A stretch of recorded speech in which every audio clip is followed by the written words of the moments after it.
Bueno, muy buenos días a todos. Bienvenidos de nuevo a otro webinar, ahora que ya estamos en esta modalidad adaptados. Hoy, por razones de tiempo y de hecho hace una semana y media Diego había dado un panorama internacional y dado que hay muchos temas locales, vamos a concentrar en los aspectos locales en la presentación. Después, al final, como siempre, hacemos la ronda de preguntas. Ustedes pueden ahí consultar eh, en la pestañita que tienen para hacer preguntas y paso a contestarlas. Así que, bueno, vamos a arrancar, a compartirles ahí la presentación. Eh, Voy a apagar momentáneamente la cámara para asegurarnos que las redes andan bien, eh, y vamos a dar inicio a la charla. Eh, Como les dije, vamos a tocar básicamente los temas locales. Dentro de los temas locales vamos a estar evaluando las consecuencias de esta cuarentena. Vamos a repasar un poco todo el tema del tipo de cambio y obviamente vamos a adentrarnos al tema de la deuda y vamos a hacer también algún análisis con alguna vinculación del mundo del tema accionario.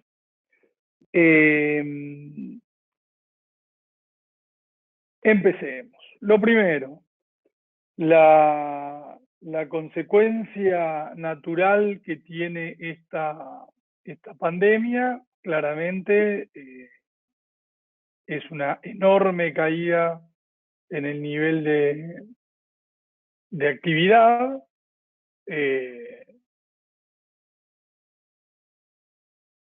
Y justo ahí me decían que ponga el modo presentación, ahí estamos. Mirando el indicador de Ferreres, estos son datos a abril. Hay una caída muy importante de la actividad. Los sectores vinculados a la industria, a la construcción, al comercio, son principalmente los más afectados. Fíjense que la caída de la actividad encuentra un punto mínimo en la última década, ¿no? Es decir, una economía, porque a diferencia, por ejemplo, de Perú, de Chile, son todas economías que en la última década han crecido. En cambio, Argentina está estancado y este estancamiento, junto a una pandemia, hace que nos caigamos a un nivel de actividad no visto desde hace más de 10 años. Ya es una crisis más profunda que la del 2001, obviamente que con características totalmente distintas. La expropiación de depósitos en el 2001 tuvo consecuencias macroeconómicas fenomenales, cosa que esta pandemia no va a tener. Cuando uno mira, y es lo que todos vamos siguiendo, el Mobility Report de Google, el de, el de Apple, en otras partes del mundo se van siguiendo también los reportes de las aplicaciones de reservas en restaurantes, etcétera, etcétera. Vemos que lentamente, muy lentamente, a diferencia de otros países del mundo, la actividad va queriendo volver a la normalidad. Cuando uno lo abre, y abajo vemos Cava, provincia de Buenos Aires y Córdoba, claramente vemos que la ciudad de Buenos Aires sigue con una cuarentena muy rígida, muy estricta. No se ha recuperado mucho el nivel de actividad, el regreso a los lugares de trabajo. En la provincia de Buenos Aires, sobre todo por el interior de la provincia de Buenos Aires, que se asemeja mucho más a lo que está pasando en Córdoba, o provincias ya como por ejemplo Corrientes, que es una de las primeras que entró ya a la última fase, abriendo bares, restaurantes, gimnasios. Ya tiene prácticamente un nivel de actividad muy similar al pre-pandemia. Eh, entonces, estas diferencias hacen que el promedio siga estando en un 24, pero todavía hay una gran asimetría. Esto mismo uno observa en otros países, en Brasil pasa particularmente lo mismo, donde vemos un San Pablo, sobre todo la ciudad de San Pablo, todavía bastante detenida, mientras que el interior de San Pablo y el interior de Brasil ya está como Corrientes prácticamente en los niveles prepandemia. Con lo cual, cuando uno hace estas comparaciones, encontramos que la cuarentena en Argentina es una cuarentena dura. Cuando, por ejemplo, uno mira la evolución interanual de las Expo y la compara con otros países de la región, vemos que Argentina es el país al cual más le han caído las exportaciones, también es un país al cual le han caído también mucho más las importaciones, lo cual marca o son métricas que nos indican que hemos parado mucho más que el promedio de los otros países. El caso más emblemático a nivel mundial, diría yo, es Brasil, con expos que se han mantenido relativamente muy bien para lo que está pasando en otros países. En Alemania vimos exportaciones caer el 40% interanual. El secreto básicamente es que Brasil exporta alimentos, en una pandemia la demanda de alimentos aumentó y el aumento de las exportaciones de alimentos más que compensó la caída de exportaciones del sector industrial. Eso que en Argentina debería haber sido más o menos igual, no sucedió, porque acá el parate en la actividad portuaria, en la actividad de frigoríficos, ha sido mucho mayor y obviamente ha afectado la evolución de estas variables.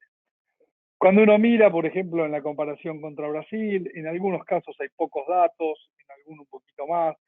Acá el punto de partida es febrero de este año, pero vemos que con datos al principio de la pandemia, en marzo, Argentina ya tenía una retracción mucho más grande en comercio, por ejemplo, en comercio minorista, como le decía, en importaciones, que me parece que es una métrica muy interesante para visualizar qué es lo que está sucediendo en la economía, y también en la recaudación tributaria, que es otra métrica bastante fidedigna de qué es lo que está pasando en la economía.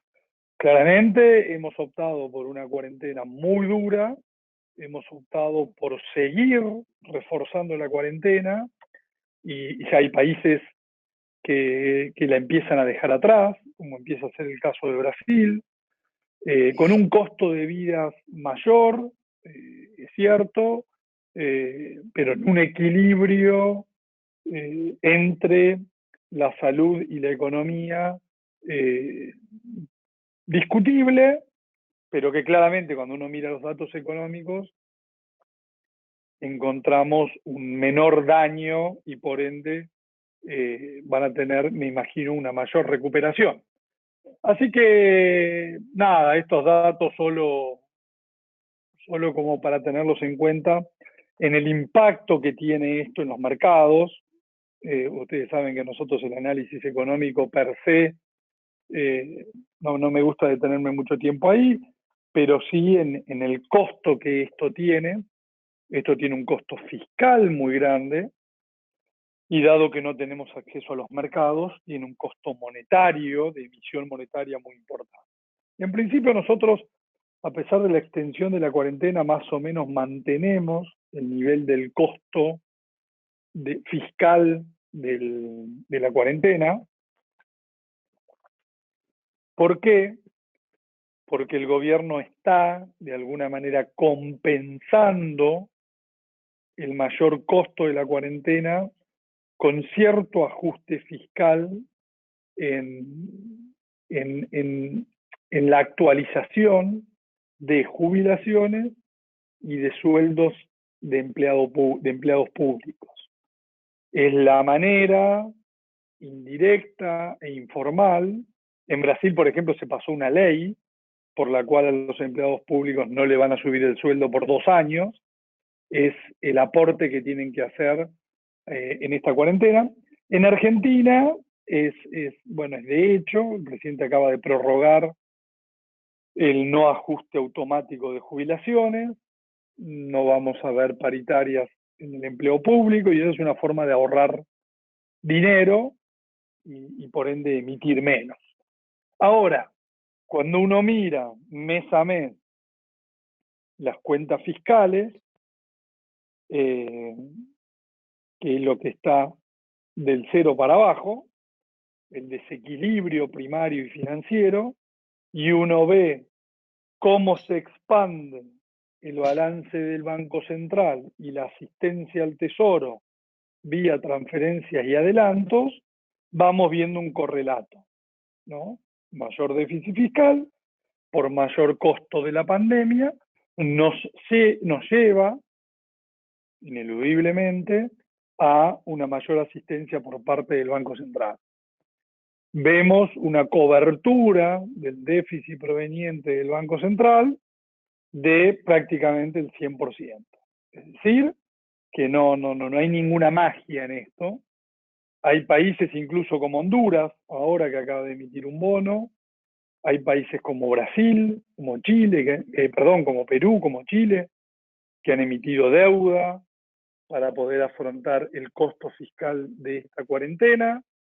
En el caso de Brasil han emitido deuda interna y el ministro Guedes anunció ayer, por ejemplo, que está en sus planes adelantar privatizaciones de Electrobras, del correo, para poder hacer frente a este costo. En Argentina el costo es 100% financiado con emisión monetaria. Lo vemos en otro gráfico, ¿no? La expansión de adelantos transitorios, de transferencias de utilidades del central al tesoro, lo vemos en términos del Producto Bruto, son cifras inéditas, y por eso es que preocupa de alguna manera la continuidad de la cuarentena en la zona que más pesa en el Producto Bruto argentino, porque eso implica mayor emisión a futuro. En un país con una demanda de dinero tan inestable, cuando las cosas vayan volviendo a la normalidad, empezaremos a tener algunas dificultades.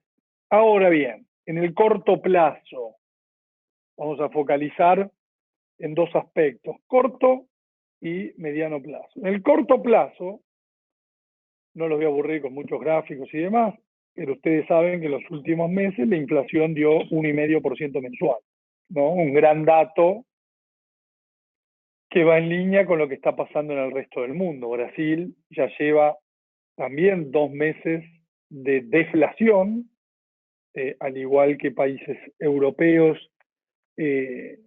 producto obviamente de una tremenda desaceleración económica. Nosotros vemos, de alguna manera, en la Argentina algunos creen que es parecido al post-2001, nosotros creemos que no.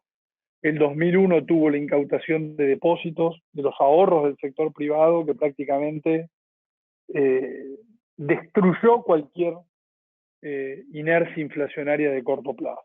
En este caso no, entonces creemos que es mucho más similar al 2008-2009,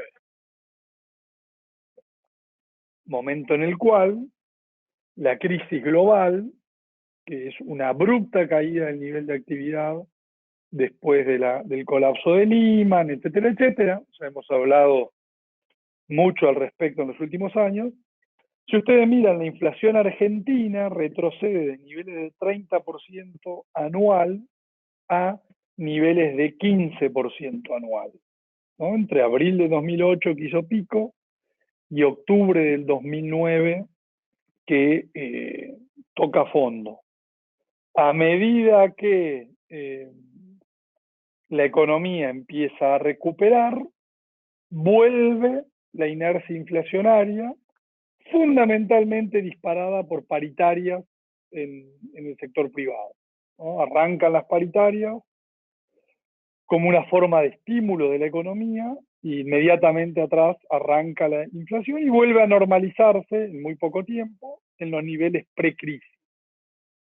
Entonces, ¿qué es lo que creemos que está pasando ahora? Bueno, algo más o menos parecido. Lo que pasa que el deterioro, como dice mi amigo ex socio Agustín Echevarne, el DPA, ¿no? Deterioro progresivo asegurado de la Argentina, ahora hace que en vez de tener 30% de inflación, partamos de niveles de 60% de inflación, 55%.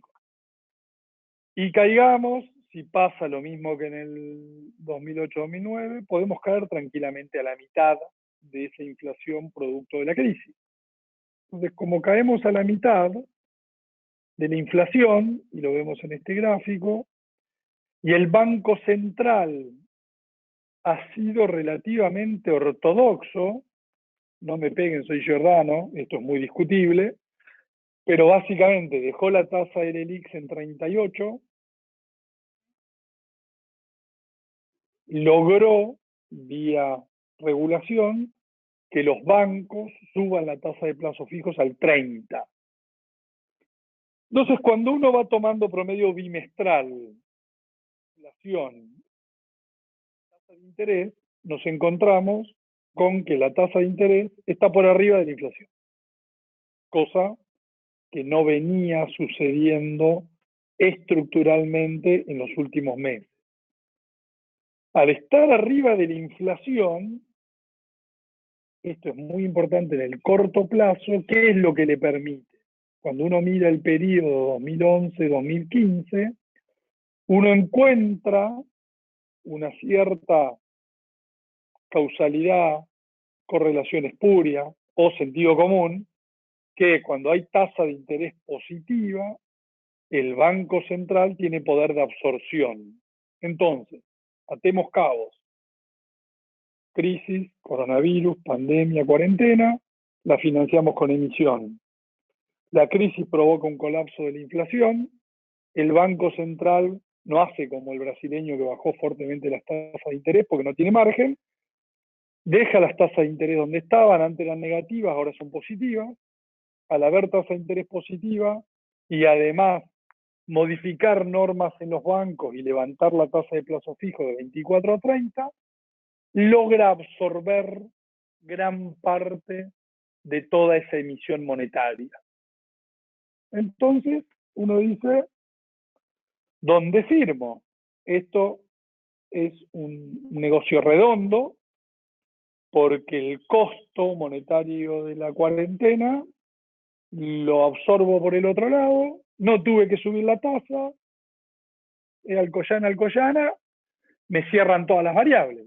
Sí, de corto plazo es cierto, cierran todas las variables. Vemos cómo aumenta el stock del ELIX del Banco Central, absorbe, y esto te lleva a una dinámica positiva de corto plazo, que uno tendería a decir, bueno, también me baja la brecha porque tengo tasa de interés real positiva, y eso en realidad uno no encuentra evidencia histórica para avalar esa argumentación. El nivel de brecha está más asociado a las disposiciones que hacen que la brecha sea más rígida o más soft, más débil. Y de hecho lo vimos en las últimas semanas, cuando el Banco Central profundizó el cepo, no permitiendo a los importadores el acceso a los mercados, los famosos 90 días del MEP, bueno, la brecha saltó. A las 2 semanas siguientes, cuando aflojó, la brecha bajó. Con lo cual la brecha no es tanto una función de la tasa de interés real, sino del tipo de cepo. Entonces, todo muy lindo en el corto plazo, la historia es divina. Ahora hay un gran pero, o pero, como pusimos ahí,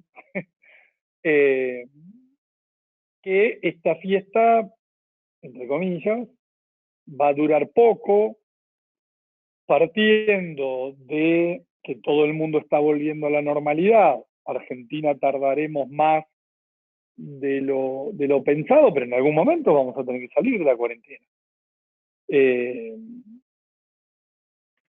Eso nos debería, en un gobierno peronista, kirchnerista, llevar a intentar nuevas medidas de estímulo, posiblemente vía de nuevo paritarias, un gasto público que va a quedar muy elevado, un nivel de esterilización del Banco Central que va a empezar a tener sus límites, si es que ya no empieza a encontrarlos. Y partiendo de lo que se vio en el gráfico de la derecha, que es entre el 2010 y el 2015, ¿no? Un modelo que sistemáticamente usa tasa de interés real negativa. Entonces, cuando la economía vuelva a la normalidad, los negocios van a ir volviendo a la normalidad, muchos van a quedar en el camino, van a volver las presiones inflacionarias, el Banco Central seguramente no va a tener poder político para aumentar las tasas de interés, las va a dejar donde está, y vamos, como muestra el gráfico de la izquierda, a caer lo que es ahora circunstancialmente una tasa de interés real positiva. Acá ponemos a partir de julio, la verdad que yo creo que somos bastante pesimistas. La tasa de interés real positiva puede durar incluso algunos meses más. Va a depender de cuándo salgamos de la cuarentena. Uno pensaba, cuando armamos esto hace algunas semanas, que bueno, ya íbamos a empezar a salir en junio. Bueno, parece que no. Con lo cual esto puede estirarse en el tiempo, que tengamos más tasa de interés real positiva, pero vamos a tener que emitir más cantidad de pesos.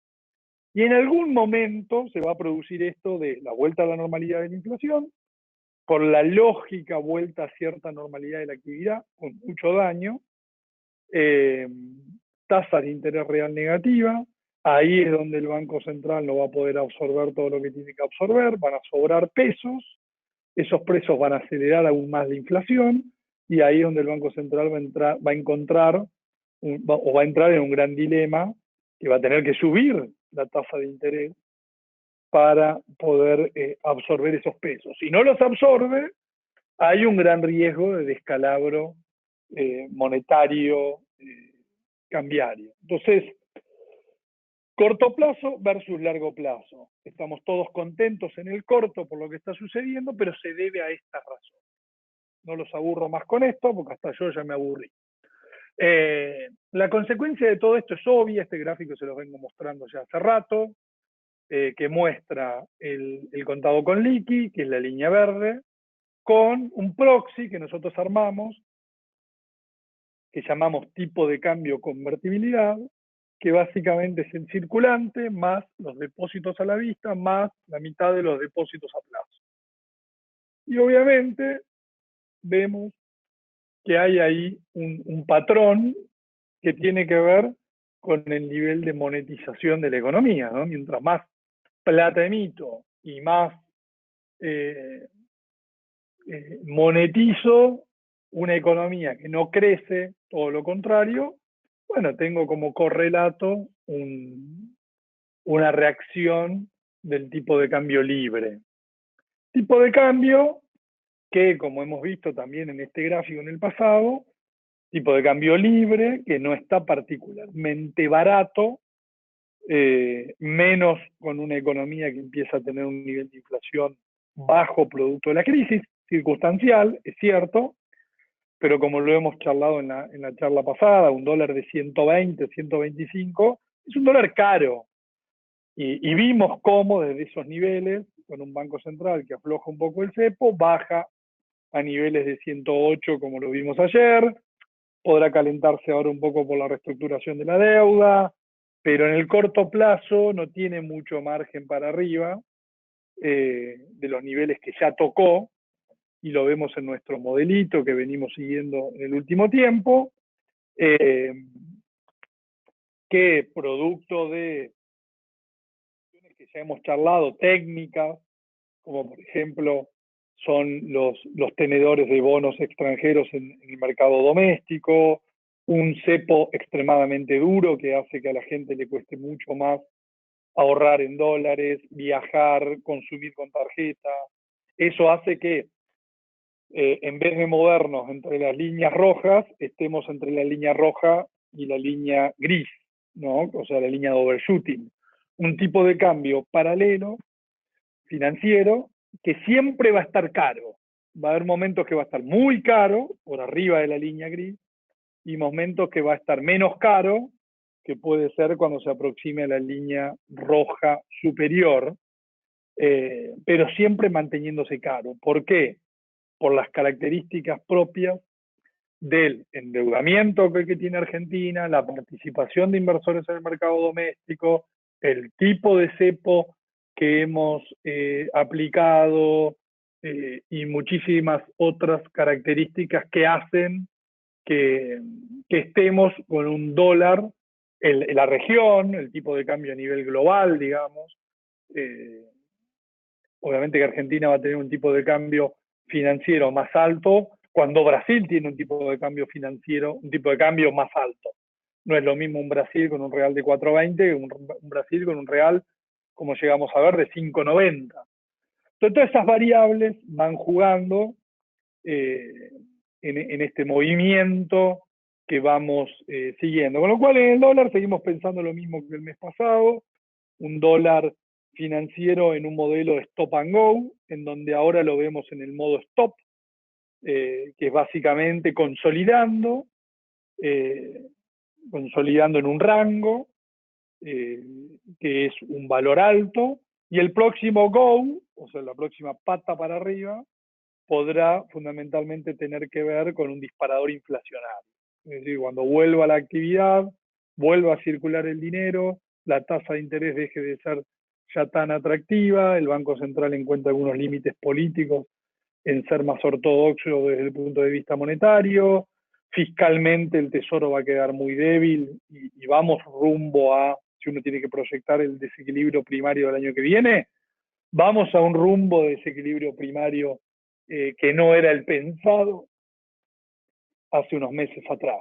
Entonces, todas esas variables va a hacer que nos vayamos moviendo en ese esquema de stop and go, grandes movimientos para arriba, seguidos de meses de consolidación. Esos meses de consolidación uno los puede usar para, para hacer algunos carry trades, algunos movimientos interesantes. Ustedes saben que en todo este tiempo nosotros hemos estado muy optimistas, casi solos, casi en soledad, pero hemos estado muy optimistas con los bonos en pesos, la verdad que han andado muy bien. Hablamos en el pasado de los bonos que ajustan por ser, anduvieron muy bien en los últimos meses. Y a diferencia de lo que era el consenso, que el consenso decía que arreglar la deuda en dólares era muy fácil y lo de los pesos era muy difícil, pocos creíamos que era más solucionable lo de los pesos, con sus enormes dificultades y riesgos, y que lo de dólares estaba trabado por un problema conceptual argentino. En esta filmina vemos las propuestas que anduvieron circulando ayer, hicimos cambios a último momento en la presentación para ponerla actualizada. Seguimos diciendo lo mismo que decíamos antes, en soledad. Ahora todo el mundo se sorprende porque no hubo acuerdo. Y recuerden lo que hablábamos y lo que hemos escrito en nuestros reportes. Argentina y los bonistas estaban hablando dos idiomas distintos, irreconciliables. Forma de que uno entienda el otro. Los bonistas hablaban el idioma de Wall Street, el idioma de las finanzas, el mismo idioma que están hablando con el Líbano, con Ecuador, van a tener que hablar con Ghana, potencialmente van a poder hablar con Pemex, o sea, con todos los países y empresas que tienen riesgo de caer en default o ya han caído en default. Se habla en términos financieros, en términos tradicionales, en términos de 100 años de historia renegociando deuda.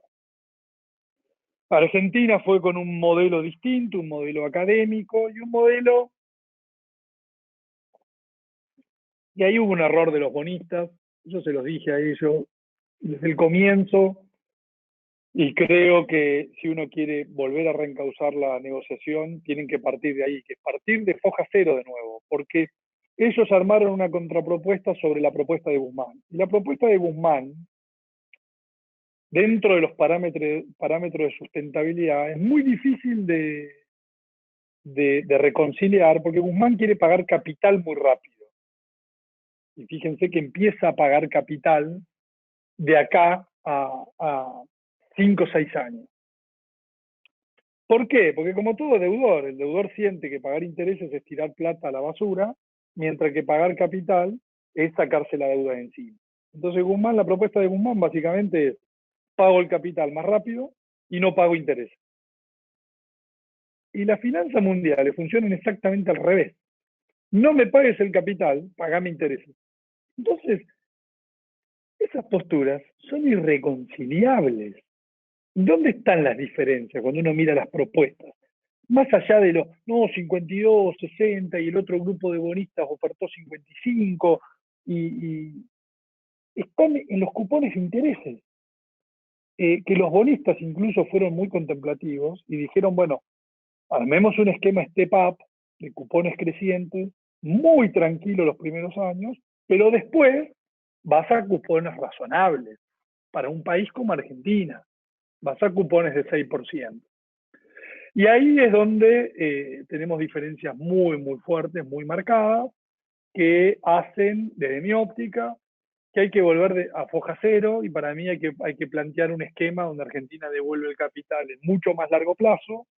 Eso hace que este límite de 2, 3 puntos del PBI de necesidades financieras que no se quieren pasar, no se pasen, pero por el pago de intereses, no por el pago de capital. Y ahí tratar de reconciliar un poco las cosas.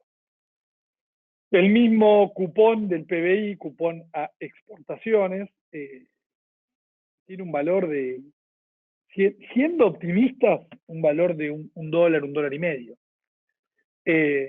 Y siendo optimista, ¿por qué? Porque tomo la década del 2000, en el cual las exportaciones argentinas volaron por un componente exógeno como fue la suba del precio de la soja. Si no, la Argentina exporta lo mismo hace 20 años. Entonces, cuando uno mira el promedio desde los 90 a hoy uno encuentra que las expo argentinas suben el 6% promedio anual, con una volatilidad de un 12%, tirando una simulación de Monte Carlo, de esos distintos escenarios aleatorios, te puede terminar dando un valor en ese rango, con un máximo valor posible de $3. O sea que no es como el cupón del PBI anterior, que podía llegar a valer $48. Esto vale como máximo $3. O sea que tampoco hay un atractivo muy grande por ese lado. Ergo, las puntas están cerca, pero siguen lejos conceptualmente. Esos $5 que faltan, faltan desde la óptica financiera, faltan desde la óptica del armado de cualquier bono. Ya lo vimos en la presentación pasada, cómo la oferta argentina, en términos de cuánto vale un bono hoy en lo que respecta a capital e intereses, no tiene nada que ver con cómo valen los bonos en el resto del mundo. ¿Por qué? Porque no hay prácticamente valor por el pago de intereses. ¿Por qué? Porque prácticamente no tienen intereses. Así que en esa cuestión, Argentina sigue enfrentándose a estos caminos, que es mejorar la oferta hasta la zona de 55, más los endulzantes. Eso te lleva a una amplia aceptación, no hay default, eso es lo que no logra encauzarse. Y ahora estamos en que el presidente tiene que tomar decisiones de: pone esta oferta en la mesa, toma o déjalo, $50, en vez del 18% de aceptación que hubo en el canje anterior, habrá 30, 40. Y estos fondos no son fondos que te van a volver loco en la justicia, que van a hacer juicios.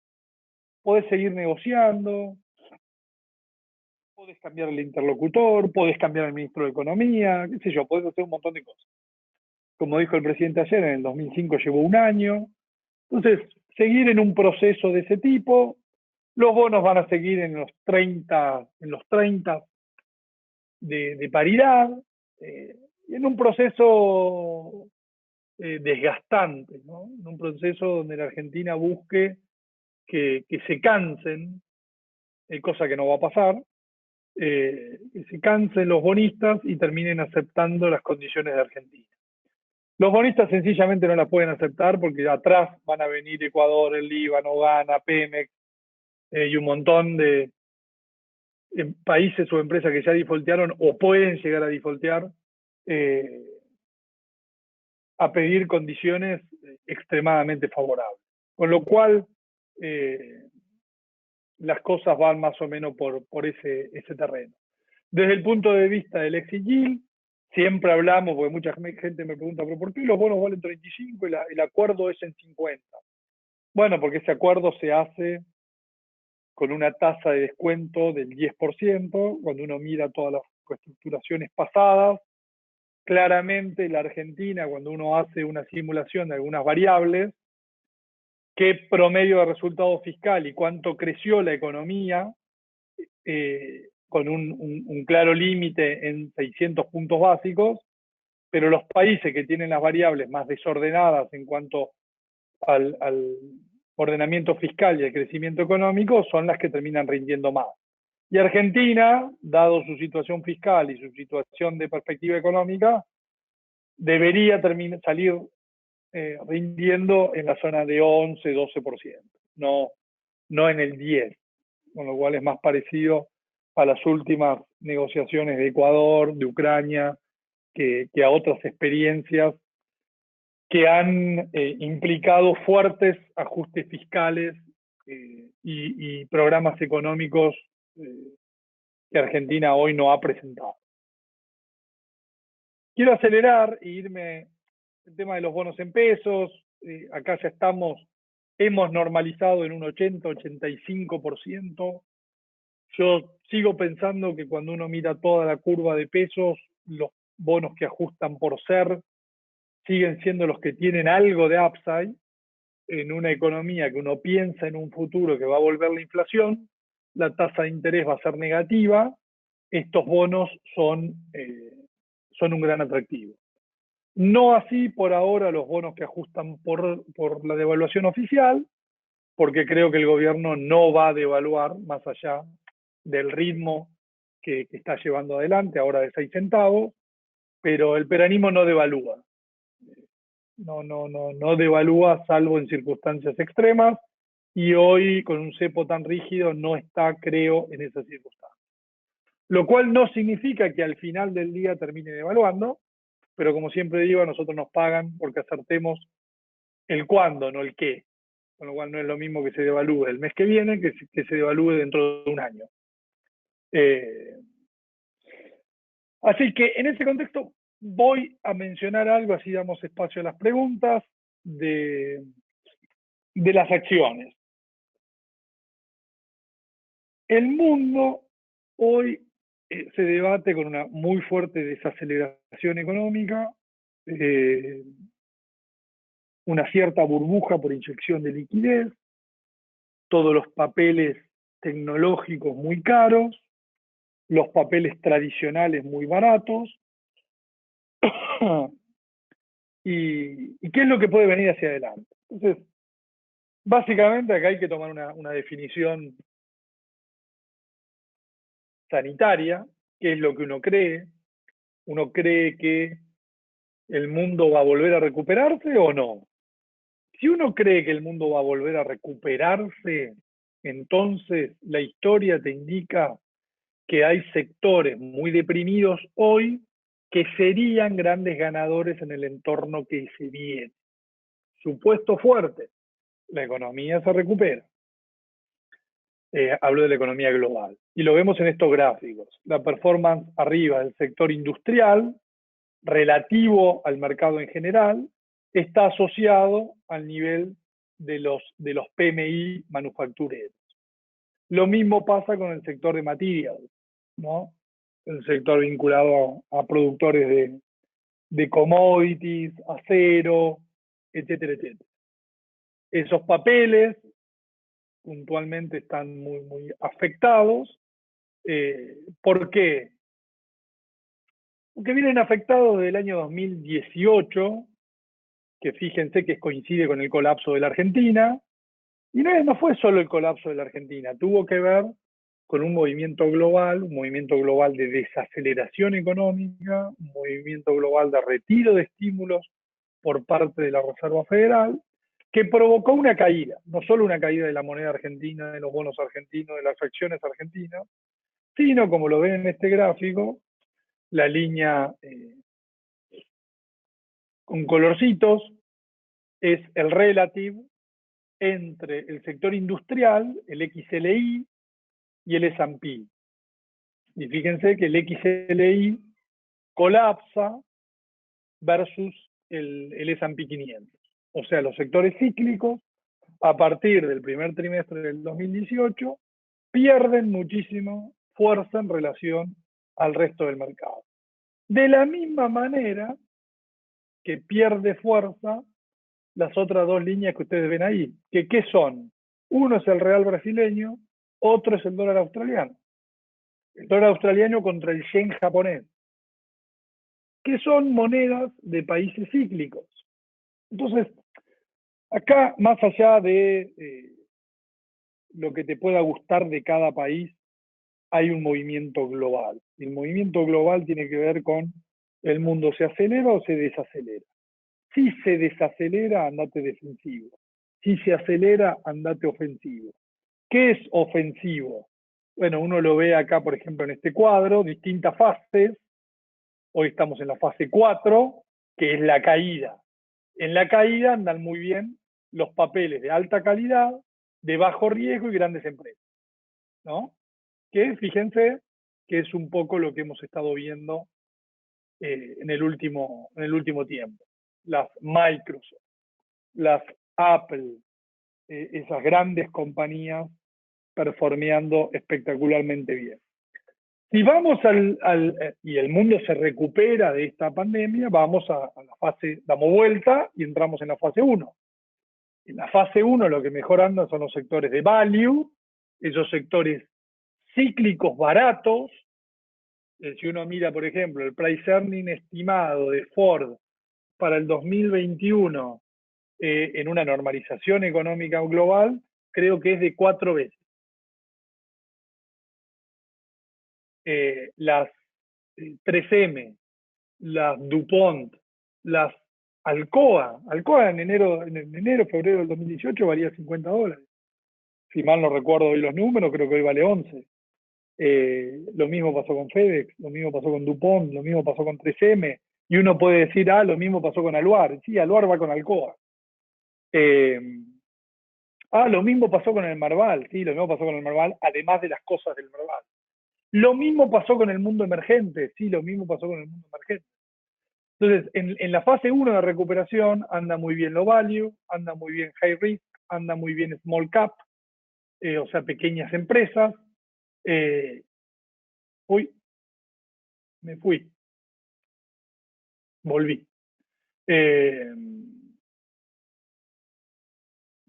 Y bueno, y eso tiene que ver con lo que les mencionaba anteriormente. Emergentes, por ejemplo, forma parte de esta categoría. Industriales, materials, bancos.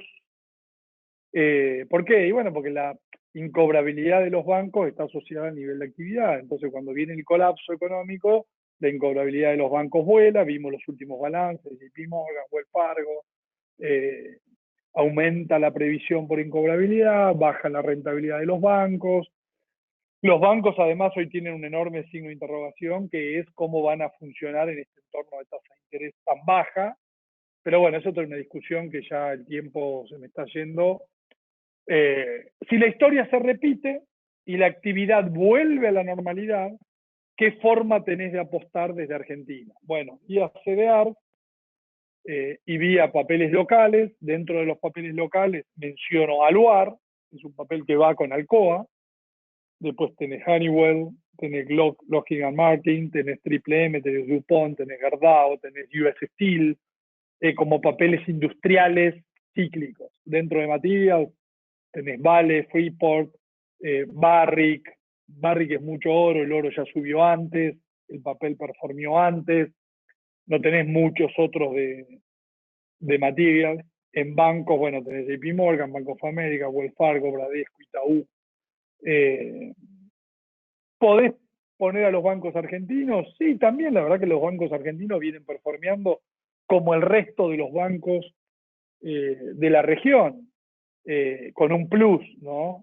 Argentina le fue mucho peor por la devaluación y demás en los últimos años. Pero si Argentina no saca tanto los pies del plato, la noticia de la deuda de ayer no es buena. No seamos tan pesimistas. Se logra encauzar eso. Bueno, hasta los bancos argentinos podrían subir, porque van en definitiva con el resto del mundo. La única manera de pensar que Argentina va a colapsar en un entorno, teniendo de nuevo el supuesto fuerte, de que la economía vuelva a la normalidad, en un contexto de aceleración de los PMI, la bolsa argentina debería subir.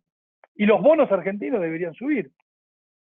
Ceteris paribus. Ahora, en el medio ponemos que Argentina está en el proceso de una renegociación de deuda, bueno, y en una pandemia que es la más larga del mundo, con el mayor costo fiscal del mundo, todo emitido con emisión monetaria, tenemos muchas cuestiones endógenas que hará que localmente tenemos que surfear mucho más la ola que en otros papeles.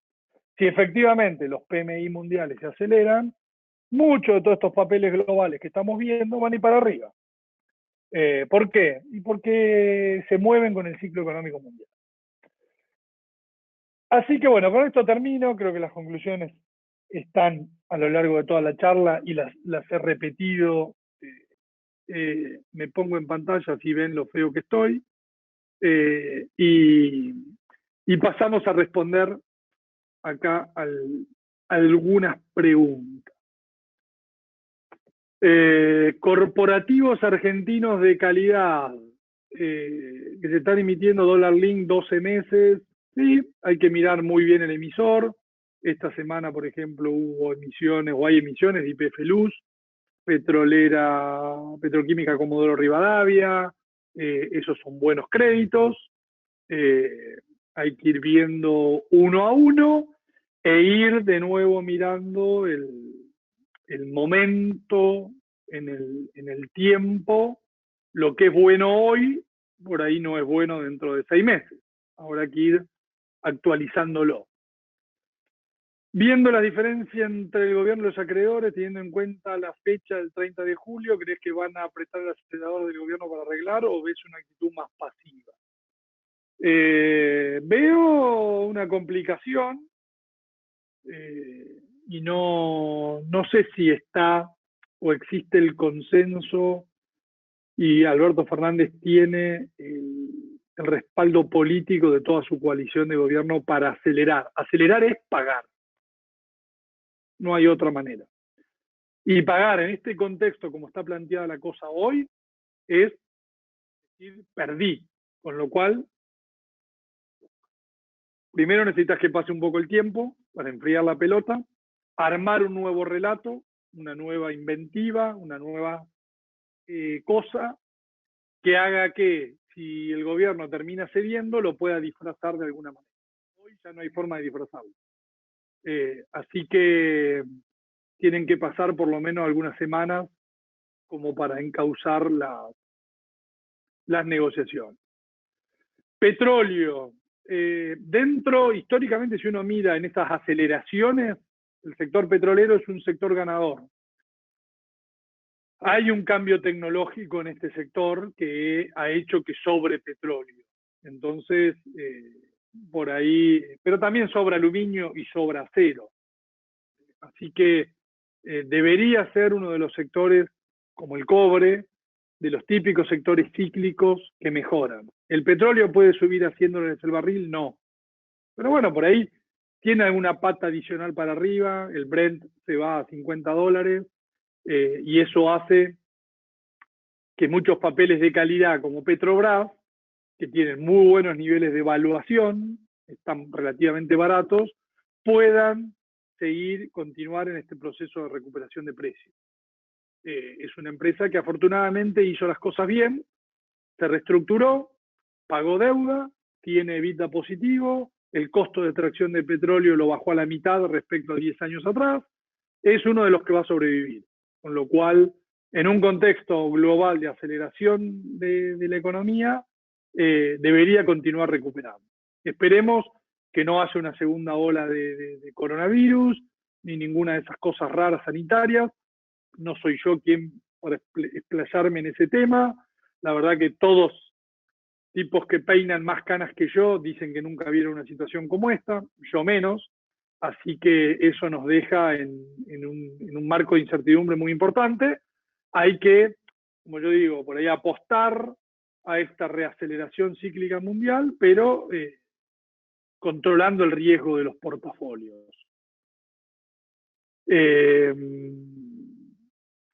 Al momento del canje de los bonos en dólares, al momento del canje de los bonos en dólares bajo ley argentina, ¿qué posibilidad ves que lo hagan con bonos en pesos? A ver, yo lo que creo que una de las posibilidades del gobierno es efectivamente presentar a la SEC la oferta,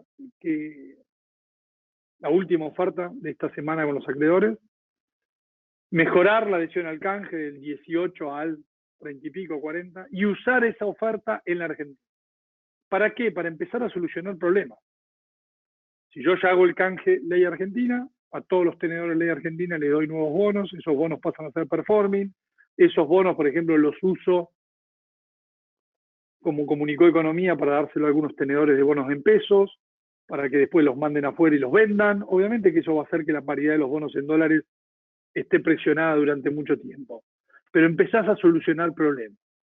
Lo de que te den algo en pesos o algo dólar link lo veo voluntario.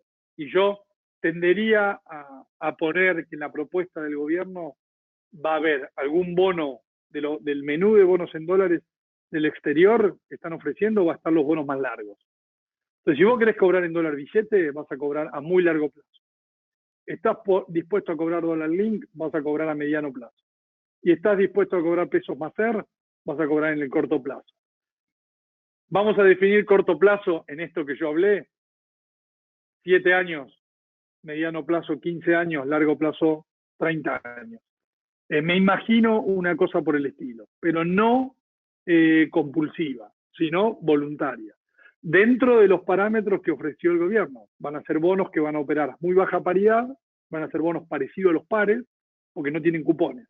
Entonces, eso hace que no sueñen con que va a ser una I-24 o una O-20, bonos con muy interesantes cupones, porque no van a tener cupones interesantes. Esto fue, bueno, ley local, hay varias preguntas de ley local, creo que las respondí con esto que les acabo de decir.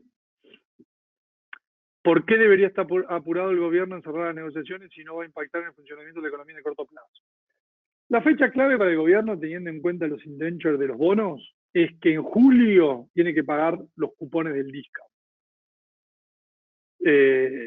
Y esos bonos tienen cláusulas legales mucho más complejas que los bonos Macri. Por eso en una pregunta anterior hacían referencia al 31 de julio, porque es la fecha importante y lo charlamos en la presentación del mes pasado. Desde el punto de vista económico, yo no estoy con el consenso de que el default nos va a llevar al caos.